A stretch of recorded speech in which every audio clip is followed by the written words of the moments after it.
رمضان كريم، أهلا وسهلا فيكم يا متابعين الحلوين. كيفكم؟ شو أخباركم؟ اليوم أنا وماما بنوريكم مشترياتنا لرمضان. مثل ما شفتوا امبارح رحنا واشترينا أغراض كثيرة، وماما الآن بتحكي لكم شو اشترينا. ماما شو مالك يا ماما؟ احكي مع المتابعين، يلا سلمي عليهم. ها؟ أنا؟ شو أحكي لهم؟ ضروري أنا أحكي؟ لا انسي يا طيموشة.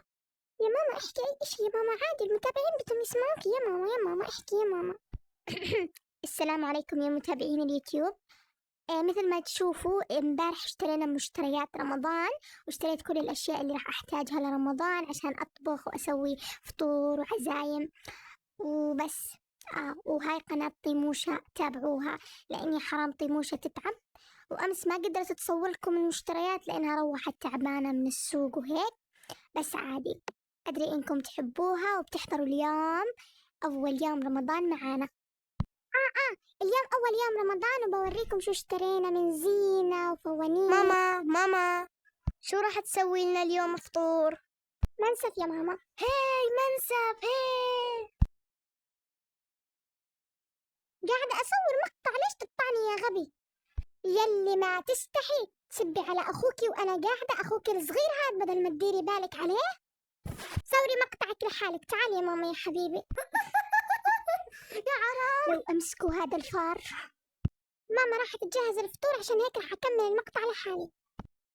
وقت الزينة راح أحط الفوانيس والأضواء على الحيط. أي عظامي تكسرت. شو هذا؟ طويل كثير، كيف راح أوصله؟ خليني أطلع على الكنباية.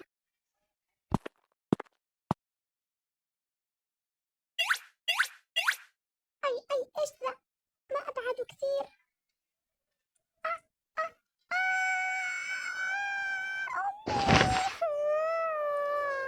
أمي وقعت راسي.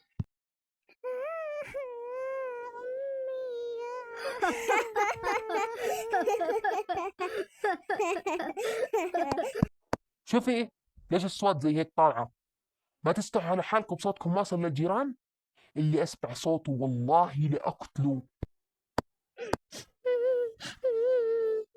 خلص قومي يا طيموش، هسه نساعدك ونركب معاك الزينة. ليش ما ناديتينا؟ مرحب يا هلال، أهلا كيف الحال؟ مرحب يا كيف البيت عجبكم؟ والله إنه يجنن، وأقدر الآن أقول رمضان كريم. صح تأخذنا بتركيب الزينة بس عادي، أن تصل متأخرا خير أن تصل.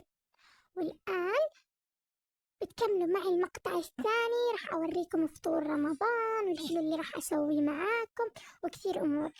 واحكوا لي أنتوا شو عملتوا زينة لرمضان، ويلا تابعوني عشان تشوفوا الجزء الثاني من أول يوم رمضان.